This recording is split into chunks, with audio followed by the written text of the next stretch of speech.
Alrighty, welcome back to this episode of the Comp Effect podcast. Listeners, I'm super excited to bring a new chapter in where this podcast is going in terms of direction. I know most recently we've focused on talking about what can be done at the time of claim, why businesses should use nurse triage, claim management, and we even talked a little bit about fraud tips. But the great thing that we're going to talk about in this episode is how businesses can actually prevent claims. And today, joining us is Gabe Glynn, who is the CEO of Mākusafe, as well as one of the founders. And they are preventing claims with InsurTech wearables, and it's really cool. And Gabe, I'm so happy to have you on the podcast, and thanks for joining us today. Yeah, Todd, super excited to geek out, nerd out here on work comp and data and work and safety, right? It's about sending people home at the end of the day. So. Sending them home the same way they came to work in, right? Yeah, exactly. Yeah. And sadly, believe it or not, more than 1,000 people on this planet still lose their life every single day in a workplace accident. So, I mean, since we started the company, that's millions of people that have lost their lives in workplace accidents. And one is too many. Yeah, absolutely. Absolutely. And so you're hoping to change that with your company, Mākusafe. And so I did some research here to let our listeners know a little bit about what you do. I don't think I can do justice because when I go out on the internet, you're well known, you're winning lots of awards. Some of the things that I found here: 2014 Iowa Small Business Entrepreneur of the Year, your DMAC Alumni of the Year. I went to DMAC for a few years also. The Bears. Yeah. Currently, you're a finalist for Startup Iowa. You've done podcasting before, hosting the Advanced Manufacturing podcast. So, I mean, dude, there's a lot of stuff going on. And I know we only probably have an hour today. Can you give us a story about, a little bit about you and how you got here? Yeah, I appreciate it. I'm an Iowa guy through and through. So I grew up in Eastern Iowa, went to UNI, and that's where I met my wife. And then my wife and we moved down here about 15 years ago to Des Moines. And we actually live in Ankeny. We've got 2 boys that are 6 and 9. And like every other parent out there, we're just trying to survive right now, between trying to do school at home. Some days school in school, other days trying to keep kids, happy and doing things. And my wife also works full time. So I don't know if you can tell, but we're actually in my dining room right now. So welcome to my dining room. And I have our technology hanging on the wall here behind me because I do so much work from my dining room. So most people will put like a china closet or a chest or something there, and I see you've got your Mākusafe. What is that, storage unit? Yeah, that's our base station kiosk. So that's what holds devices. So love it. Yeah, and then a picture of my kids in the background behind. So, I think everybody's just kind of, we've figured this out now. I don't know about you, Todd. I know like early on, I was kind of really uptight when I would hop on a call like this, and I would want everything to be like perfectly quiet in my house. And, good luck keeping, at that time, 5 and 8-year-old quiet in the background. So I think we've all just kind of become a little more humanized through this process. Yeah, I certainly think there's less expectation on a Zoom call. I see dogs barking, I see kids running in the background, and that's perfectly okay because we're all working from home. We're trying to do the best that we possibly can right now. And I think generally, if we lower our expectation, it's hard enough right now. There's a certain level of probably anxiety and maybe mental fatigue and dealing with what we've been going through. So I just roll with it. Yeah, well, good, because I'll just say in advance, there's a good chance we'll have some kids or some cats running through in the background. But yeah, so after moving here, I started my first business, and over the last 12 or so years, I've had an opportunity to do a couple of different things in small business. And in 2015, I sold a small software company, and we did a lot of work in the manufacturing space. Which has always been a huge passion of mine. People don't realize just how much manufacturing goes on here in Iowa. We always think about agriculture and corn and farming and things like that, which is also a huge part of our economy, obviously. But as you know, being in the work comp space, right, there's over 6,000 manufacturing companies here in the state of Iowa. And every small town that you go into, there's a large steel building with a parking lot, and that building is probably making something, and inside of there are workers making things. And so that's just always kind of been a passion of mine. That's what led to the podcast you mentioned. I got to travel around the country and interview people that owned manufacturing companies, and many of which were, over 100 years old, right? So they obviously weren't making today what they made 100 years ago, but they were still in business and still relevant. So I found those stories to be very fascinating. And then in a kind of a roundabout way, through my relationship with my father, he worked in manufacturing pretty much my entire childhood, and then he got into safety. So he was responsible for more than 1,000 people making it home from work every single day. And so the idea and the genesis for Mākusafe was really around his experience and us wanting to help guys like my father get a better understanding of what's going on in the environment in the workplace with the workers. And he was a small team. It was him and another part-time person. And how do you know where to focus your time and energy from a safety standpoint when you have that many people and just, limited time to focus on things? So we thought, with better data, we could help him focus his time and energy and be a much more effective safety leader. And that was really what sparked the idea for Mākusafe. So I'm trying to think here. The idea for Mākusafe, the daily things that your father probably had to deal with in terms of risk management probably revolve around OSHA required training programs, and maybe a few manufacturer, using making sure the manufacturer's equipment is within safety tolerances and all the safety guards and equipment are on there. Fair enough. Checklist forms, standardized training. Hey, it's March, it's fire safety training month. Everybody get out your binders and let's go through fire safety, right? And we all know, those things are important, but they're just not as effective as having real, meaningful conversations with workers around things that are actually impacting them on a day-to-day. 100%. Yeah. Everyone's attended the annual safety training once a year on the same thing that they're not having claims on. You probably have to do it, but it's not meaningful. Yeah, exactly. And so, ironically, I'm joining you here, Todd, on an insurance podcast. And when we started this thing, I knew nothing about it. Like, I have to buy insurance for my car, right? Because it's required by state law.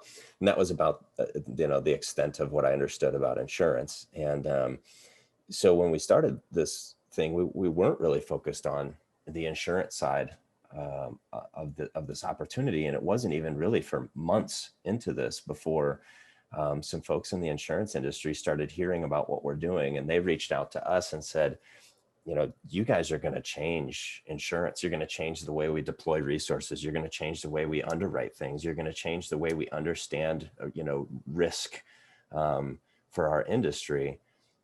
And that was fascinating to me. And, fast forward, 5 years later, we very much so see ourselves as an insurtech company with a greater mission, even than safety today. But it just makes a lot of sense that we're at this intersection of where accidents and dollars and companies that want to keep people healthy and safe and happy, they all kind of just converge here in this space. So part of the purpose of this podcast, Gabe, is to change the narrative. For years, and even in my career, for probably the first majority of my career, the process of buying workers' compensation and what the insurance company asks us, and they ask us the information that's on an industry standardized form.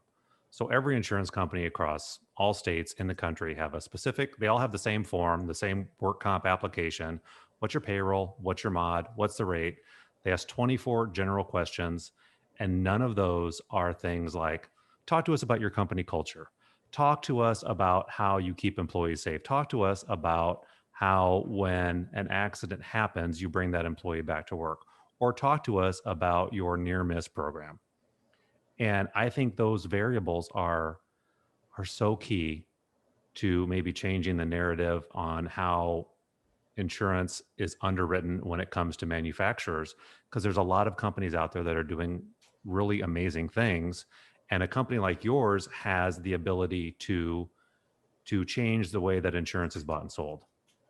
I mean, from some of the stories that I've read, and I would love to dig in and talk about some of those today, you're shaping behaviors and decisions at the company level that could potentially prevent death, serious injury, high dollar claims, litigation, not to mention the ramifications on the person as a human and their family. Yeah, I couldn't agree with you more, Todd. There's so much more as you peel back the layers.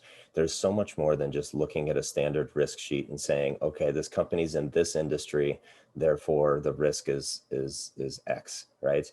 And I think there's so much more that we can be doing for our workers if we're equipped with the tools. And I think the thing that fascinated me the most as we kind of dove into the insurance side of things was I had no idea that carriers, agencies, risk control firms, that they have all of these resources to help reduce losses and to help avoid claims for the folks that they insure. Um, but today we kind of use those resources the same way that we kind of try to understand where we should focus our efforts, right? We're always looking at the lagging indicators. So you've got somebody that's had 5 claims in 6 months. Okay, they're going to get all the attention right now, and I think we would all agree that, with better data, we can be much more effective and much more efficient with our resources. 100%. 100%. When you go back to industries, a lot of times, I mean, everything, especially in workers' compensation, is class rated. Boils down to a 4-digit class code. There's an industry average. They know exactly what the claims are going to be on that based upon lagging indicators of several years ago. I mean, even in 2021, the data that we're using, I believe, is 2018 and prior. I mean, that's the most recent data we have to populate how we're going to charge businesses, in 2021 and beyond.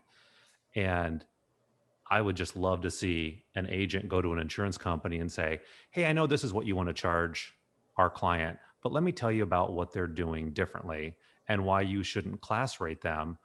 And I mean, some of it's state law, but you can class and credit and dividend and drive down that rate because that employer is best in class. And they're doing some things that maybe an average or non-average or high risk business is doing. So tell me how you got here. How did you get to Mākusafe? How did you come up with this idea?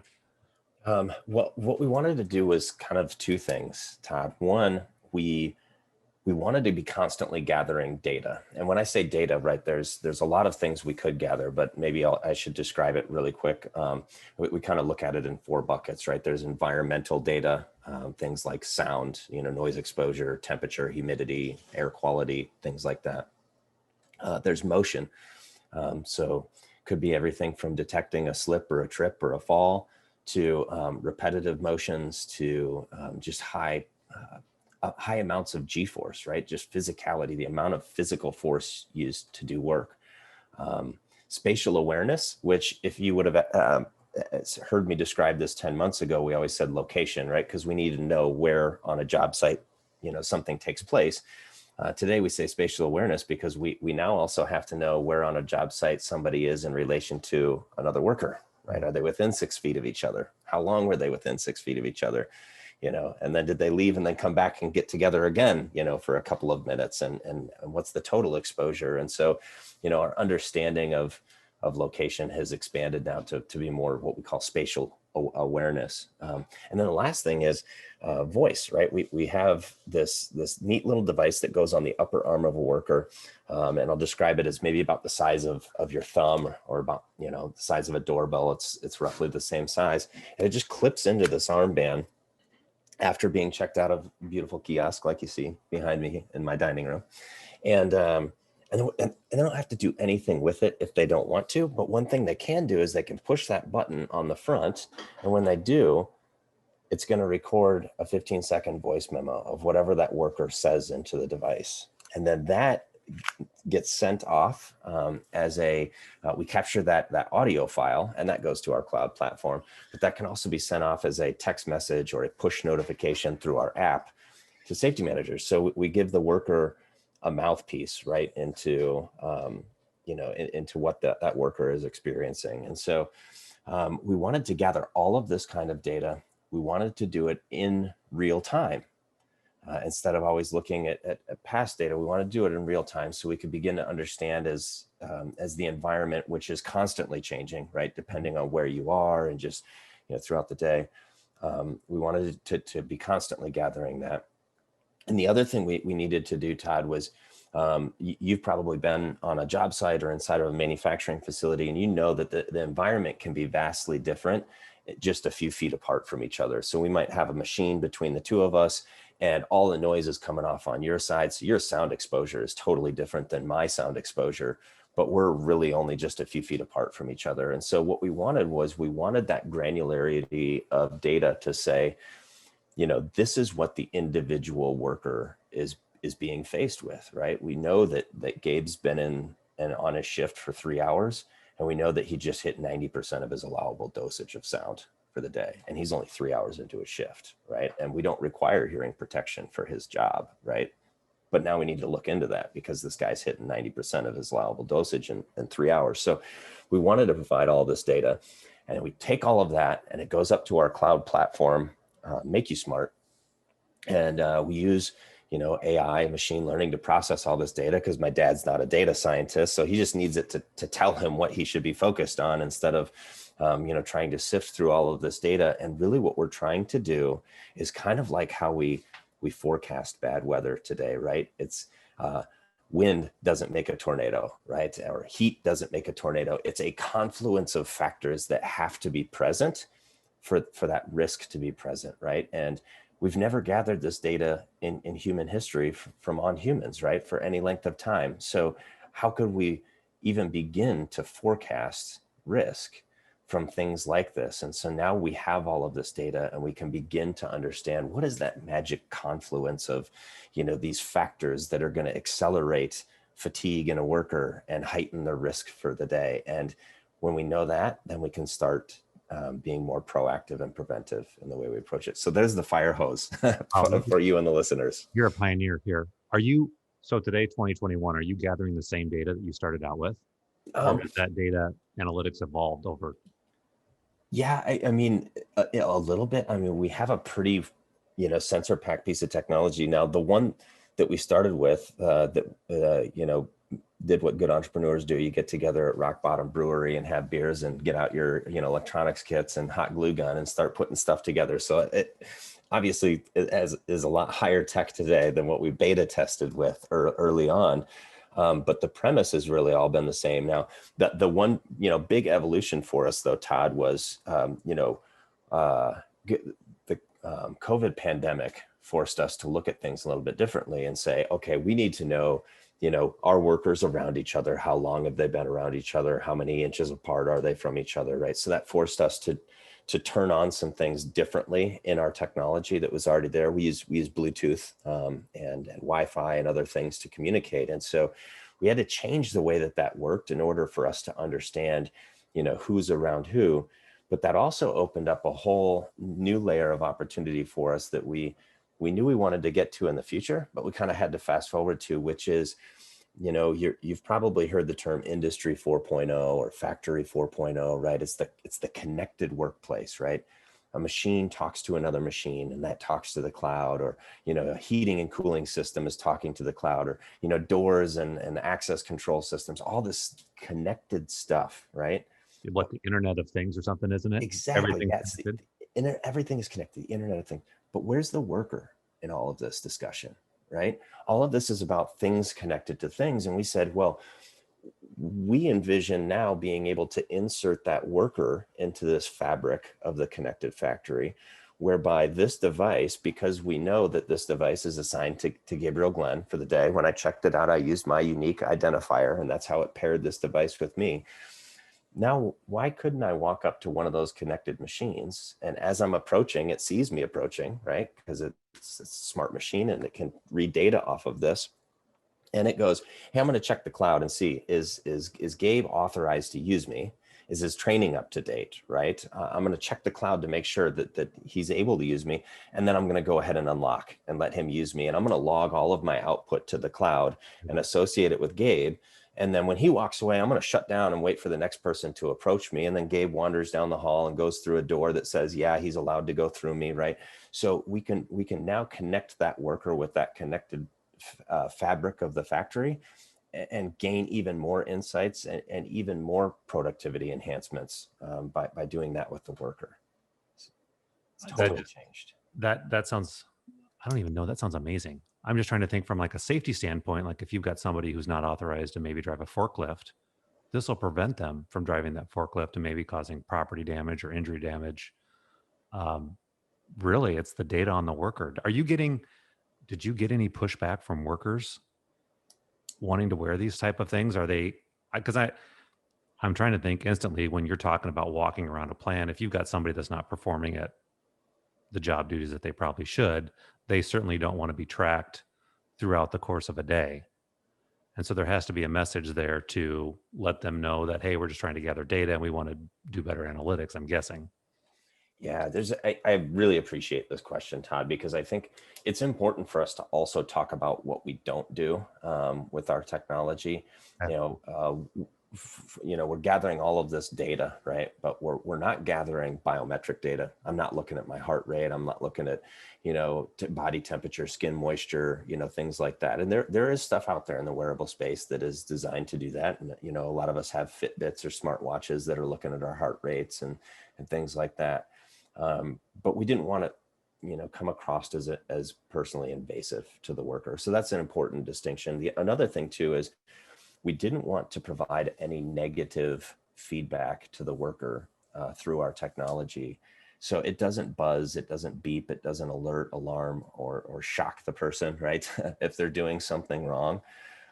It's really just designed to passively gather data, or actively, if they want to talk into it, right? Gather data and put it in the hands of decision makers.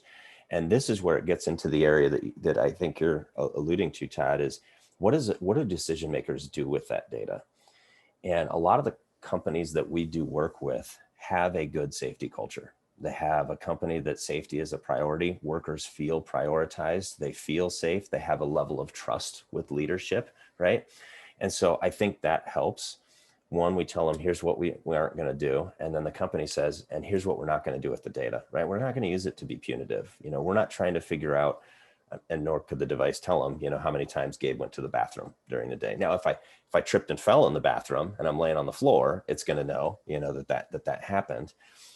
So we do coach our customers, and we also do a little bit of pre-qualification to understand, what is your level of safety culture at the facility. Mm-hmm. That you're always going to get somebody that's negative Nancy and wants to push back on it, right? On anything that you do, it's any sort of change. You always have people that are afraid of change, but the value of the granularity of the data to that individual worker is so important for their happiness.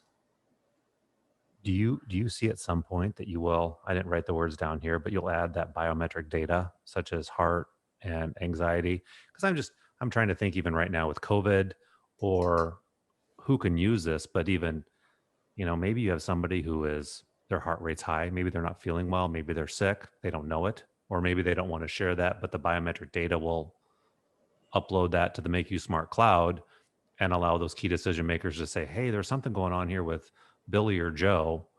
I mean, do you see that evolving into something like that? I do. I think there's a couple of things. One is, when the timing is right and people feel more comfortable, our generation, I'm assuming you and I are, pretty fairly close to the same age, right?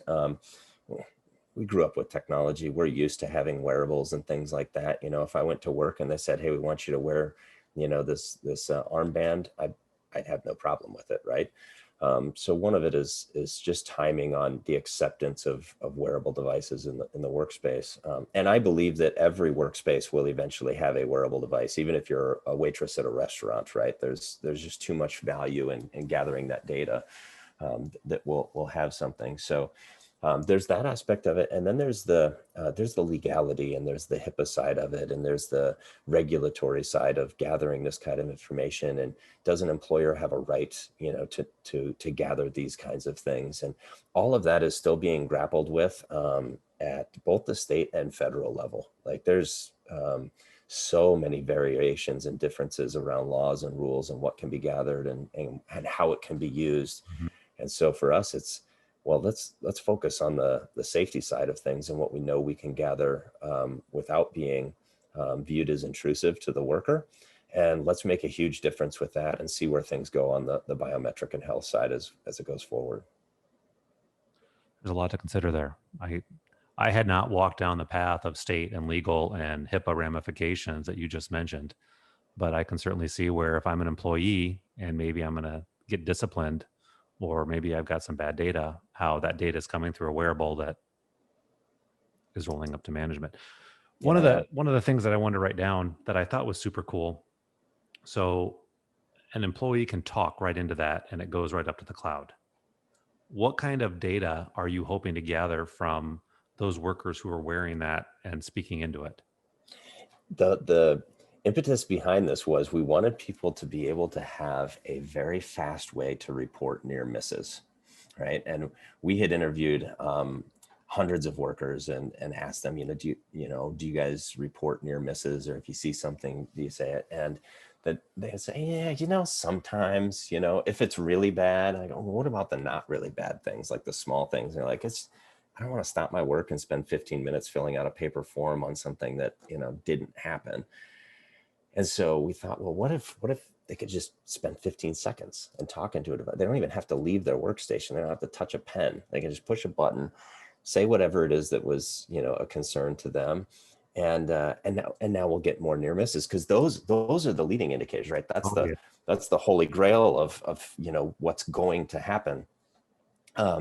So that was really the reason behind this. What's been really interesting though, Todd, is we get so many different things that come through this. I mean, yes, we get the occasional, hey, the Diet Pepsi machine's out of Diet Pepsi in the break room, right? Which, I mean, that's important. If your worker wants Diet Pepsi and you got a Pepsi machine, then have Diet Pepsi, right? So, Back to the company, right? You're out of Diet Pepsi for crying out loud. exactly. There's importance behind every message, but we've had people make process improvement suggestions, things that they've done one way for years and years, and they say, hey, why do we do it this way? If we did it this other way, it would just be a little bit, it'd be better.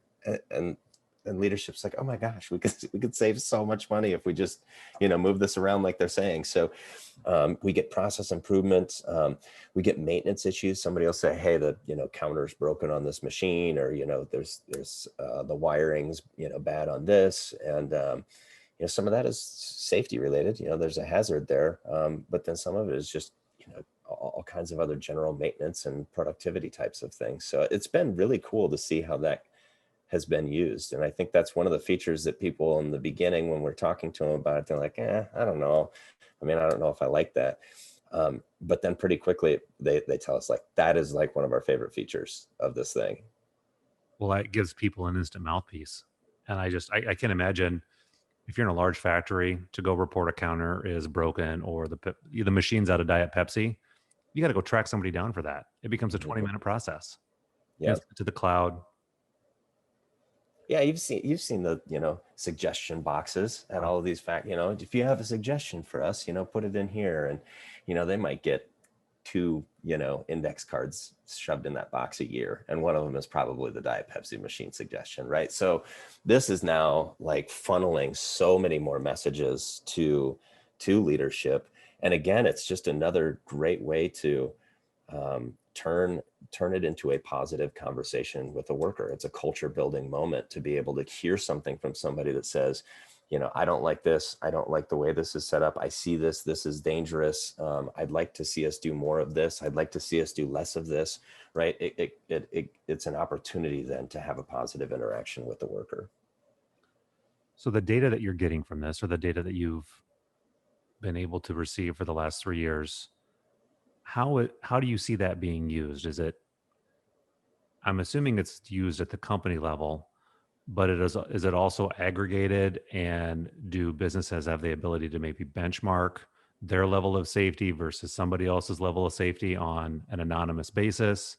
I mean, if we're coming from the position of we want to take care of our employees and get better, being able to kind of compare, I would think, and see where your organization is compared to another one would be key in that factoring. Yeah, there's a lot of layers to this question, Todd. I love it because it touches so many different stakeholders. Um, you've got the workers, right? That you're trying to be proactive. You've got executives and leaders, and in many cases, the customers that we have, they've got sites all over the country or all over the world, right? So your point on benchmarking is spot on. Not only how do I compare to others anonymously, right, in my Mhm. space, but how do my sites compare to each other? I've got 450 sites that all do the same thing. They all have relatively the same output. You would think the risks, the physicality of work, the amount of G forces, the air quality, all these things should be relatively the same, and they're not, right? And we can find, we can find those differences, and then they can, find ways to figure out, you know, what are these locations in our organization? What are they doing so well that they're not having as many issues? Let's focus on those, because if we can figure out what they've done, we can apply that across our other, 445 locations, and make everybody's lives better. So there's that aspect of it. And then there's a couple other things related to our technology that this is important for. We need to make our machine learning models better. We need that data to train our models, right? So when our device picks up on a trip and says somebody, Todd tripped in this area, right? Safety leadership can see that. They can go talk to Todd and they can say, hey, we just picked up that you tripped in this area. Do you remember tripping? Do you know what you tripped over? Is this an area that you've had problems with tripping on, things in the past, et cetera?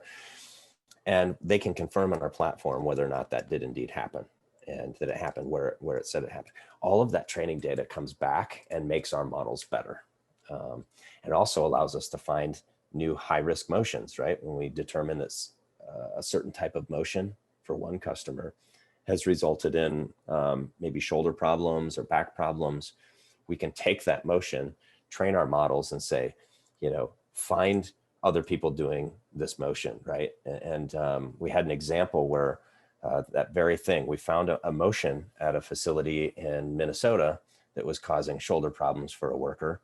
We trained our model to look for that motion, and that motion manifested itself months later at a facility in Kansas City where a worker was dragging a cart with broken caster wheels across the ground. And nobody knew that his cart had broken caster wheels. They could have fixed the broken caster wheels. That's risk to that worker having to yank that thing, from station to station. But that motion model was found in an entirely different location, right? So we're crowdsourcing some of this, safety and understanding, which is a pretty cool position to be in. I just find that fascinating. I mean, just fascinating. So you're getting real-time data from the companies that you're in. Is there any infrastructure that those companies need to put in to be able to receive the data from the wearables?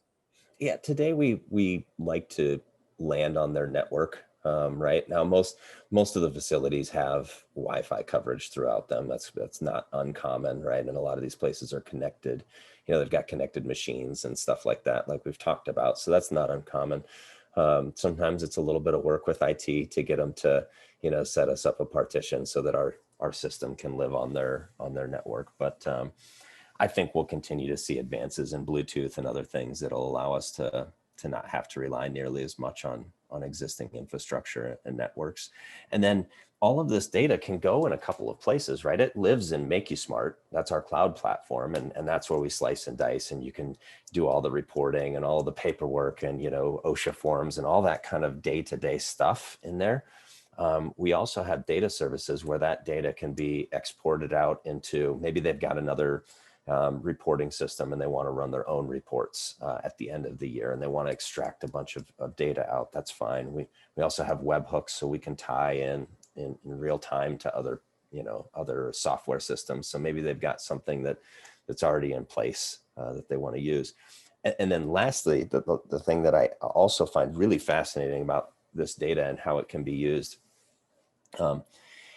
Let's say we have a company that today a lot of our customers, they're big companies, but they'll just try, they'll cover 100 workers or 200 workers, and they're going to see how it goes for the next year. And if it goes well, then they'll go and scale it to 30,000 workers, right?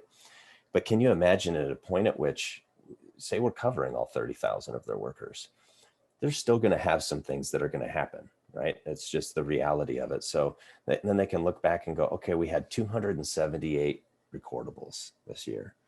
Now you've got this other layer of data about those recordables that you never had. You know what the environment was doing at the time. You know what kind of motions were going on by the workers at the time. You know where these things were happening. You know who else was around them. You have all of this contextual data that we can then dig into and start to say, all right, is there anything present here? And maybe what we find out is, hey, 80% of these were, shoulder injuries, right shoulder injuries. That's kind of strange.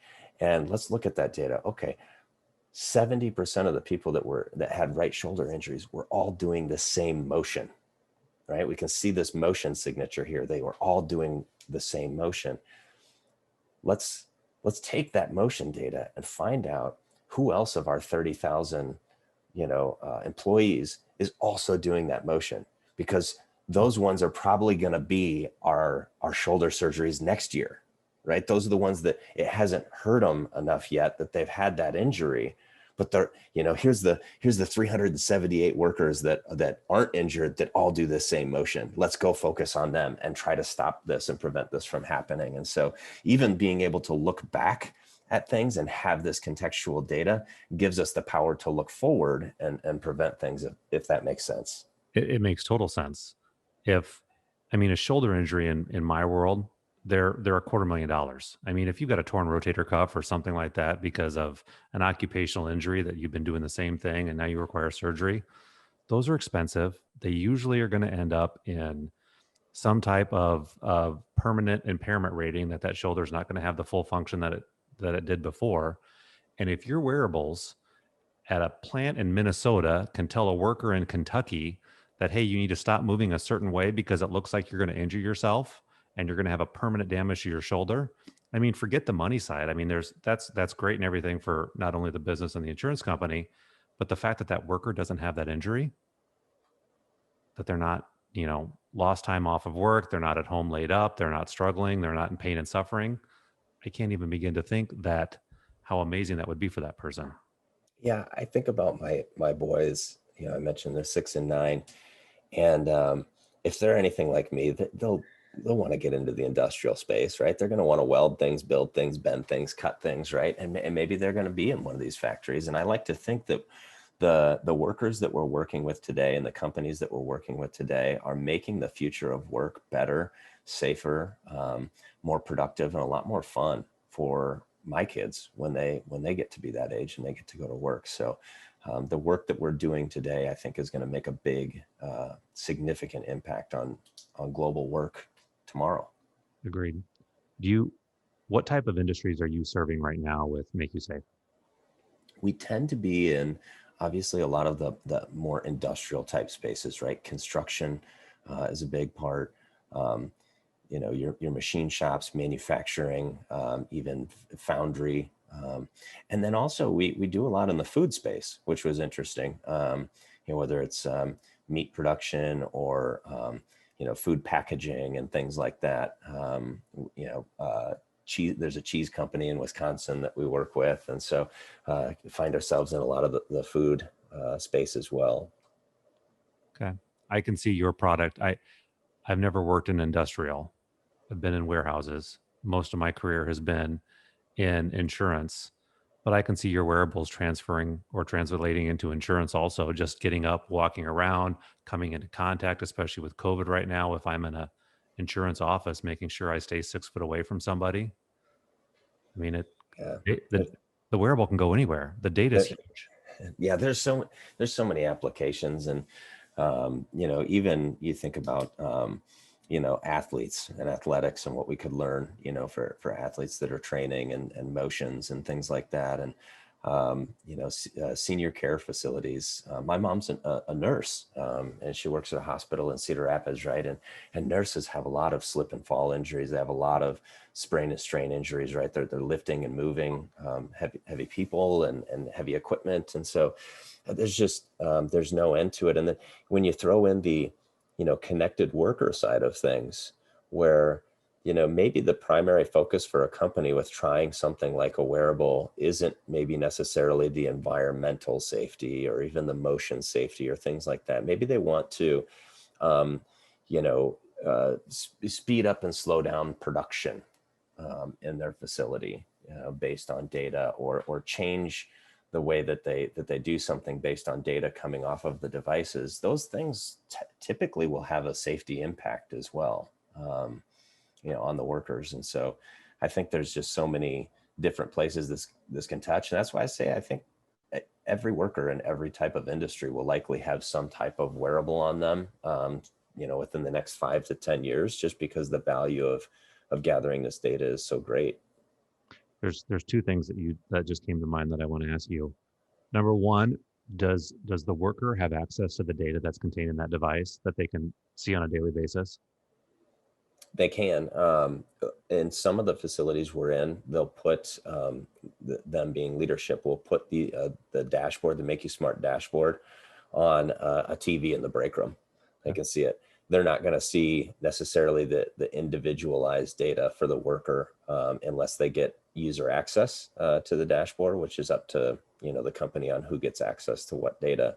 But oftentimes they'll get to see things like the trends, and we have something called a Make You Score, which is how we score an organization on their safety, which I think goes back to some of the things you were talking about, Todd. Right? There's good risk and there's bad risks to insure, and just rating something off of a rate sheet versus knowing that hey, we've got somebody that's in the steel business, right, which is kind of dangerous. But yet we've got a really motivated safety manager here. And we can see that, when something happens, when there's a hazard, when something pops up, they're remediating that within 24 hours. They've got all this documentation that they're doing. They're spending time in here. They're documenting conversations with their workers that they're having. All of these things mean they've got somebody that's pretty on top of it. So they're going to be a better risk to insure than somebody that's maybe in a safer industry, but doesn't give a rip about it. Right. So I think there's a lot of opportunity in that. I think it'd be a pretty easy conversation if I'm a manufacturing, and maybe I'm not a self-insured manufacturing entity, I'm too small. But if I have a great Make You score and I take that to my agent or my insurance company and say, here's what I've done, let's talk about insurance and how I want to negotiate pricing, because I'm so much better than your average class risk. I can see that being an easy conversation for that business to swing things their way, because they're making an improvement and they're making actionable things that occur every single day to reduce risk and make sure employees are getting home safe. Absolutely. Yeah. Can you put that wearable? Are you guys looking at putting it anywhere else, or will it always be on the upper arm? Yeah. This version of it is designed for this, intentionally, right? There's a couple of reasons behind the placement. Okay. One, we need it to be up around the sensing area, right? Your head, where you're exposed to sound and things like that, right? So having something that's like maybe a belt worn device or whatever, you're not going to get that accurate reading from the environmental conditions.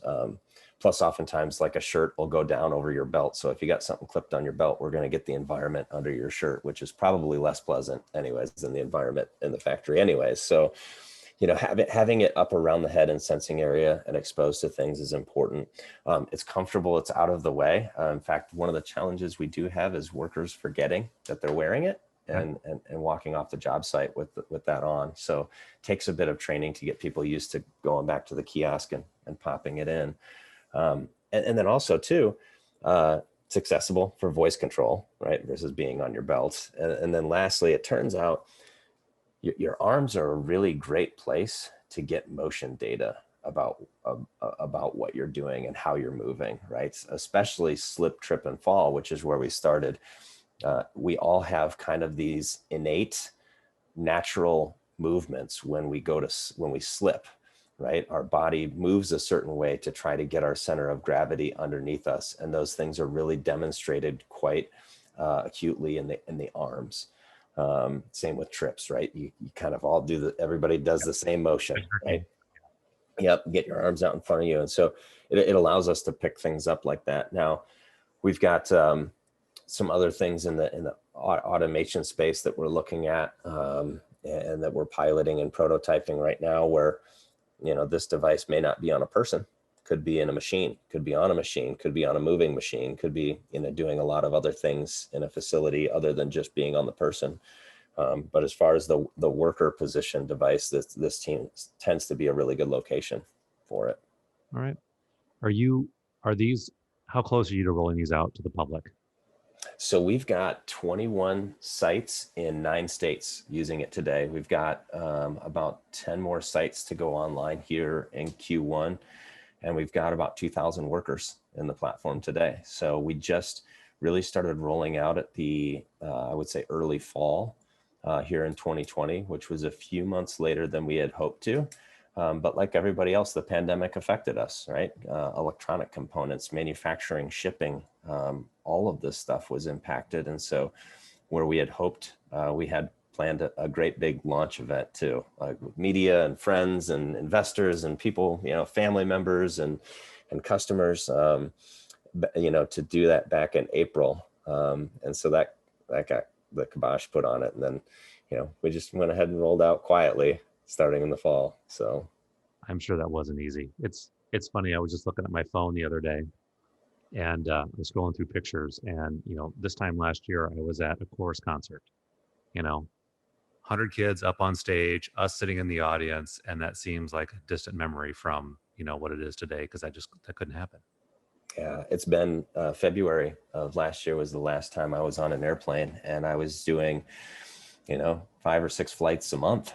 Prior to that, I was actually just 24 hours away from getting on an airplane and flying to London to speak at an InsurTech conference in London for St. Patrick's Day. And I think it was a Saturday night. I was supposed to fly out Sunday morning. And that was when the president came on and said, we're not allowing travel to Europe. And so anyways, that made my decision pretty easy on whether or not I was going to go. I was still on the fence at that point on whether I even wanted to go, and was kind of forced not to, but I miss it. I'm ready to get back to InsurTech conferences, to industrial conferences, to see people. It's going to be great. Well, I think I missed you last year at the InsurTech conference in Vegas. You were there. Mm-hmm. So was I. I just got the email. They're back on in Vegas again for September. So I'm hoping I've already blocked it out on my calendar. Me too. All right. So I know we're running out of time here. There's a big, bold statement on your website. And I love statements like this because I'm pretty sure, I'm 100% sure you've got the data to back it up. And it says here that in 2019, you had pilots in 6 states, you gathered 15 million data points, and this has led to 1,000% return in investment. 1,000% return. What does that mean? Yeah.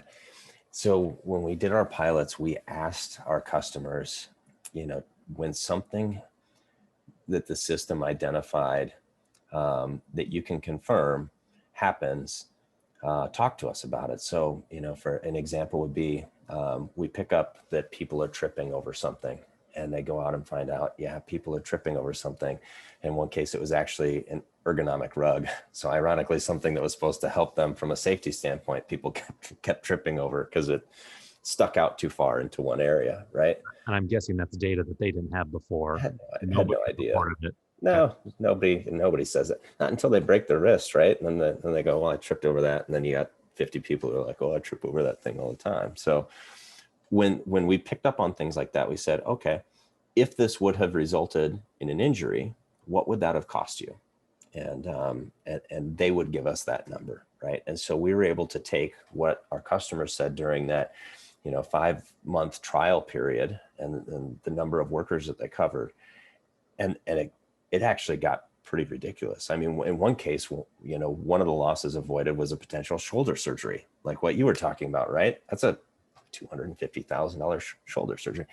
It's $5,000 for the year for one of these kiosks full of devices. You can cover 40 workers with that thing. So all you have to do is prevent one worker from falling and, injuring their wrist, once every 5 years, and you've paid for it, right? So it's just really economically affordable.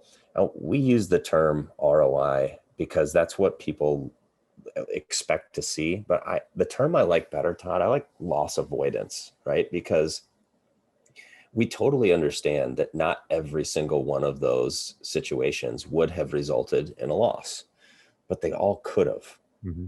right? Eventually somebody could have broken the wrist from tripping over that ergonomic mat, right? So the hazard was there.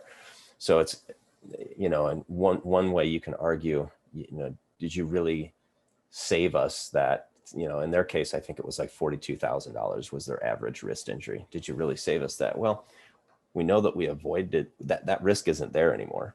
They took care of that risk. So the potential of a $42,000 loss is now gone from what was there before. So that's how I kind of like to look at it, is in terms of loss avoidance. Now, over time, as we get to critical mass with data, and we have more and more companies and more workers, and we can look at somebody and say, hey, your mod was here, your incident rates were here, your costs were here, here's all the things that when we started with you, and here's where it's at today.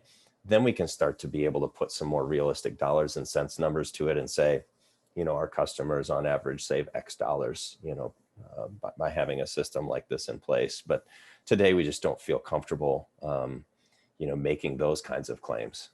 We just count on our customers to tell us what we helped them avoid. Okay. Well, as you know, part of risk management is risk avoidance. And if you can prevent a risk claim that's $45,000, that's a great way to avoid risk. That's a cheap cost for what you're doing and the data that a company is getting.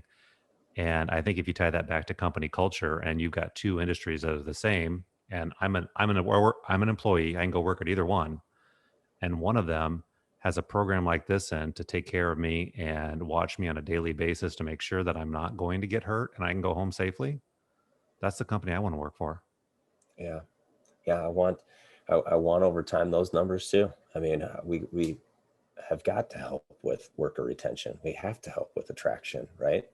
People care about this kind of stuff, especially the generation of workers that are coming into these jobs today versus maybe our parents' generation, which was a little bit like, chop my finger off, I'll rub a little dirt on it, it'll be fine kind of thing, right?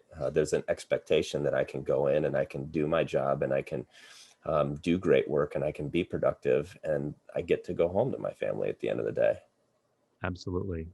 One of the facts that I wrote down today was since 2010, the number of preventable work deaths has increased 17%.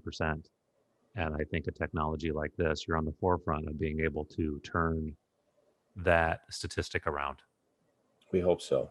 We hope so. And I think more folks like yourself, Todd, that see the future of risk management, see the future of what what we can do with data and with being more effective and efficient with our resources. COVID's a great example right now, right? How does an insurance company know who they're going to send out on a job site and if it's even safe to send somebody out on a job site? But if they've got their risk managers sitting at a desk and they can look at a portfolio of companies and they can analyze safety and they can see what's going on all from a dashboard at their office, right? They don't have to go out and visit 10 companies. They can see the one that needs the most attention and they can pick up the phone and say, here's what I'm seeing. What can we help you with? We just be a lot more effective and help companies be a lot more effective in managing risk. So what I'm seeing right now in the marketplace is it's a hardening market, meaning insurance costs are increasing, reinsurance is increasing. And this is a factor of a couple things: mega claims, derechos, lawsuits, auto liability claims going through the roof. There's zero rate relief right now from an insurance company. And I just received an email the other day that the insurance company told us expect 15 to 20% rate increases minimum. And if you're a business that has had adverse claim experience or a high frequency of claims, it's going even higher. And if you're in the industrial space or some some specific type of manufacturing, as well as I do, there are not tons of markets out there that want to come in and either underprice or compete for an account that isn't profitable. Mm-hmm.